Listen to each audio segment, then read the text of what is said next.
Di awal kita akan diperlihatkan dengan ritual pengusiran roh jahat dari tubuh seorang gadis atau seorang wanita. Tetapi karena roh jahat ini sangat kuat, akhirnya justru sang pastorlah yang meninggal. Sang ayah yang berada di sana dan terpaksa harus membunuh anak gadisnya tersebut dengan membekamnya dengan bantal, dan akhirnya gadis tersebut menghembuskan nafas terakhirnya.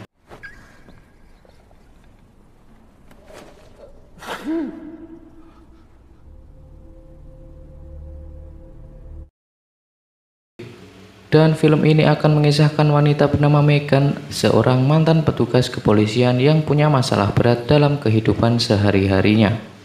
Ia harus berhadapan dengan depresinya karena rekan sesama polisinya ditembak mati pada sebuah insiden. Megan yang merasa bersalah tentang hal tersebut menjadi pribadi yang suka menyendiri dan bahkan ikut dalam sebuah sesi rehabilitasi. Tapi itu semua tidak berhasil. Megan yang juga seorang pengangguran akhirnya ditawari pekerjaan oleh sahabatnya untuk menjadi seorang petugas kamar jenazah. Thank you for this. Don't thank me yet. This job is not for everyone. Megan pun menerima pekerjaan tersebut karena dia sedang butuh uang. Dr. Lewis mengatakan bahwa sudah ada 3 orang dalam 1 bulan ini yang keluar dan tidak sanggup dengan pekerjaan ini. Selain karena posisi yang ditawarkan adalah untuk shift malam, profesi ini juga dituntut untuk tahan terhadap aroma-aroma tidak sedap dari mayat, katanya. Gets to you after a while. Before you know it, their imaginations are running wild. Imajinasi mereka juga menggila dan sering mendengar hal-hal ganjil di tengah malam karena mental mereka yang tidak kuat, dan oleh sebab itu banyak yang tidak tahan dengan pekerjaan ini. Secara tidak langsung Dr. Lewis membahitkan pekerjaan ini di awal, namun dengan percaya diri dan mengatakan bahwa dia yakin saat seorang mati maka akan mati saja. I believe when you die, you die. End of story. Dr. Lewis kemudian menjelaskan beberapa hal dan prosedur dari pekerjaannya, dimulai dari lampu lorong yang memiliki sensor yang dimana saat seseorang melewatinya maka lampu akan menyala otomatis. Most of the lights are on the sensor. Their women's room is down there, and down there to the left.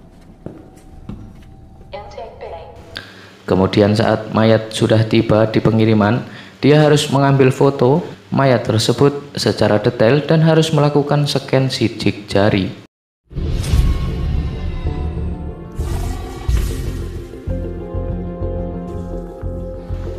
Singkat cerita, tibalah hari pertama bekerja dan ini adalah Pak Sopo. Beliau merupakan salah satu security di fasilitas ini. Ini adalah Dave, seorang security juga, dan dia juga nampak uhuy kepada Megan. Pekerjaan pun dimulai dengan kedatangan sebuah mayat di tempat pengiriman. Megan pun mengambil mayat tersebut dan membawanya ke ruangan. Dia mulai menyeken jari mayat tersebut, kemudian dia memasukkannya ke dalam lemari mayat. Hey. God damn it, Dave. Ya, ternyata itu adalah Dave, dan Megan yang terlihat kesal pun menyuruhnya untuk pergi. Tengah malam pun tiba, terlihat Megan menghabiskan waktunya dengan bermain bola basket bermain bola bekel di lorong. Tiba-tiba alarm berbunyi dan itu adalah tanda bahwa ada paket yang datang.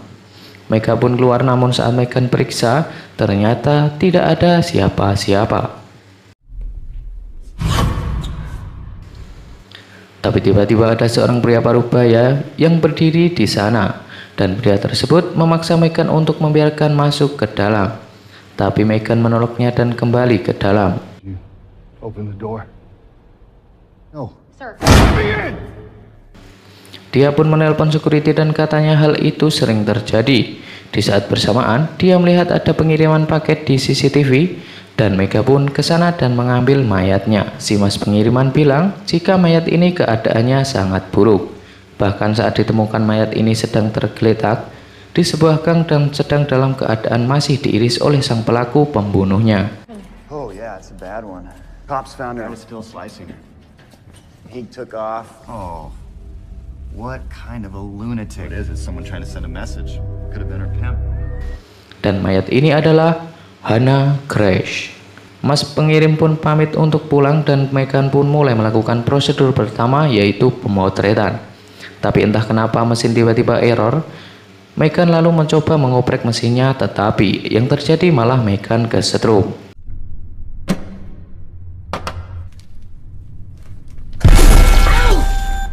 Megan pun memutuskan untuk langsung scan jari, tapi komputernya juga mati. Karena jengkel, Megan pun memutuskan untuk langsung memasukkannya mayat ke dalam lemari, dan tiba-tiba saja tanpa sebab gelas dan suntikan pun tiba-tiba terjatuh. Dan saat Megan akan merapikannya, tidak sengaja pecahannya melukai tangannya. Dia kemudian memasukkan mayat Hana ke dalam lemari, lalu mengobati tangannya.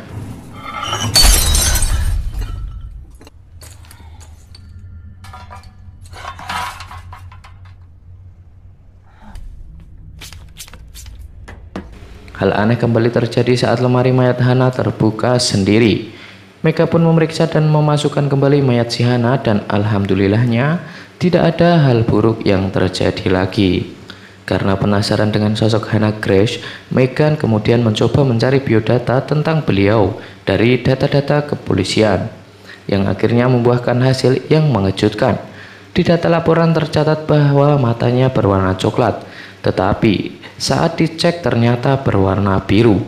Megan lalu melihat ada sesuatu yang aneh di tubuh Hana. Saat Megan buka,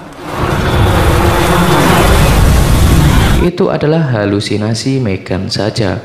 Dia kemudian memasukkan mayat Hana lalu pergi ke ruangannya. Sesaat setelah Megan melepaskan jaket alma maternya, tiba-tiba terdengar suara. Dan Megan segera memeriksa ruangan mayat, dan betapa kagetnya dia saat melihat kotak lemari terbuka dan mayat Hana sudah tidak ada di sana.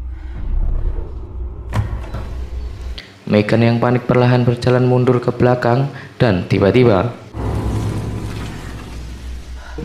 Megan pun mulai mengikutinya, dan pria paruh baya yang tadi langsung memojokkan Megan. Karena Megan seorang mantan polisi, dia pun melakukan perlawanan, dan di situ terjadilah pergelutan, dan saat Megan tersungkur, pria tersebut tiba-tiba menghilang.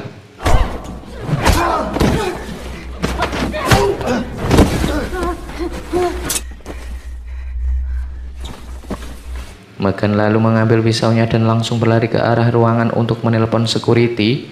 Dan saat Megan kembali, mayat Hana sudah hilang, dan dia pun mencari ke ruangan kremasi, dan ternyata disitulah pria tersebut bersama mayat Hana.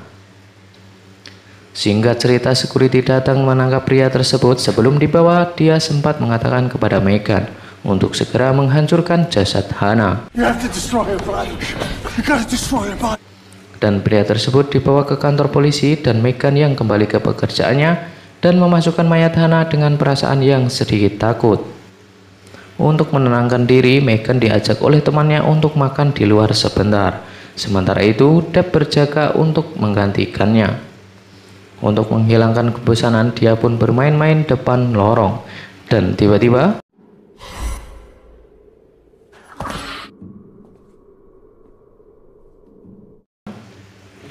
dia yang mendengar sesuatu di ruangan jenazah. Karena penasaran, dia pun masuk, dan suara tersebut ternyata berasal dari kotak mayat Hana. Sesaat dibuka, kepala Deb pun ditarik masuk ke dalam, dan Deb yang menahan kemudian dihempaskan ke belakang. Dan akhirnya Deb pun tewas.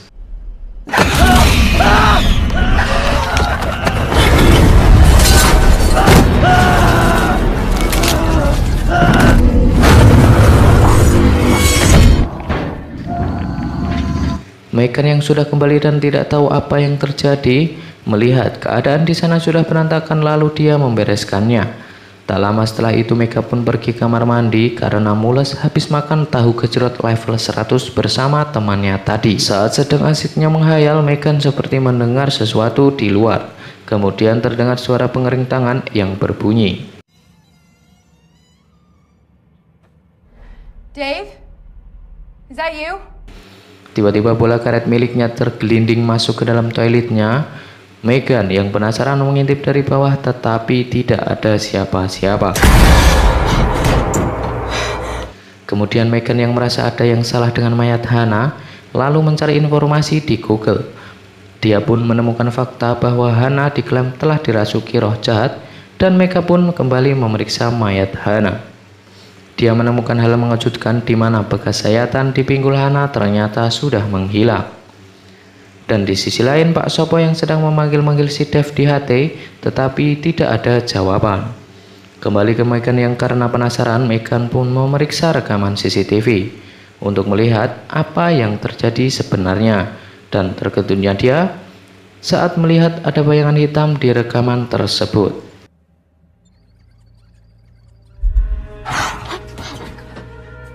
Megan lalu memperlihatkan rekaman tersebut ke temannya dan menjelaskan tentang kejadian-kejadian aneh yang dialaminya. Namun temannya tersebut tidak menggagas penjelasan dari Megan, dan Mbak E ini pun akhirnya pergi meninggalkan Megan. Mbak E yang menyempatkan untuk sebat dulu, tetapi saat berjalan di tangga dia pun mendengar sesuatu dari atas. Dia pun pergi untuk memeriksanya, dan betapa terkejutnya dia saat melihat mayat Dev.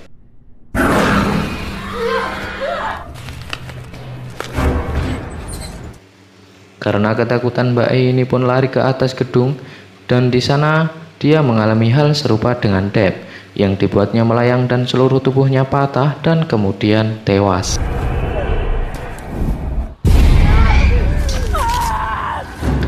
Si mas pengiriman ini datang untuk mengantar mayat baru, dan Megan pun menjelaskan tentang luka yang menghilang di mayat Hana. Namun si mas ini tidak percaya dan dia pun kembali ke mobilnya. Megan kemudian menelpon kekasihnya perihal apa yang sudah terjadi. Tanpa disadarinya, terlihat mayat Hana merangkak di belakang Megan. Di sisi lain, saat masih sedang beranjak pergi, tiba-tiba mobilnya yang seperti melindas sesuatu dan dia pun turun untuk memeriksanya.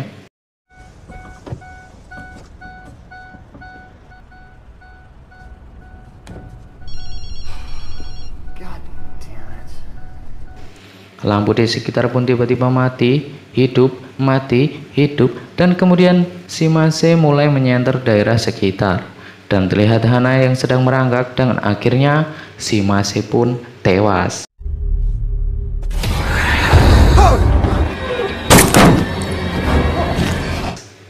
Megan yang sedang kembali memeriksa rekaman CCTV dan melihat mayat Hana yang merangkak masuk ke dalam lift yang menuju ke tempat pengiriman. Mengetahui Mase yang dalam bahaya, Megan pun langsung turun dan memeriksanya.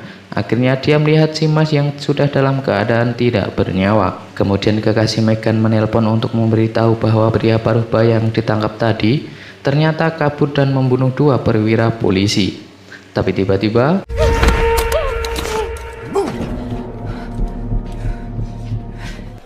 You see what's happening to our body? pria tersebut sudah ada di sana dan langsung menodong pistol ke arahnya. Di situ pria tersebut menjelaskan semuanya bahwa dirinya sebenarnya adalah ayah dari Hana dan Hana sudah dirasuki oleh roh jahat. Agar tidak memakan korban lagi, dia mengajak Megan untuk membantunya membakar mayat Hana. There's something evil.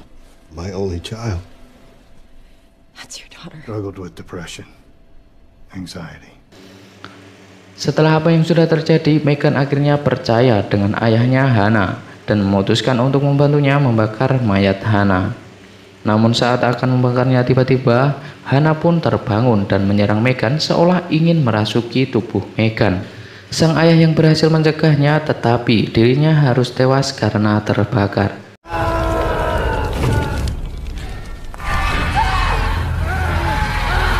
Megan pun berhasil kabur, tetapi Hana yang masih mengejarnya.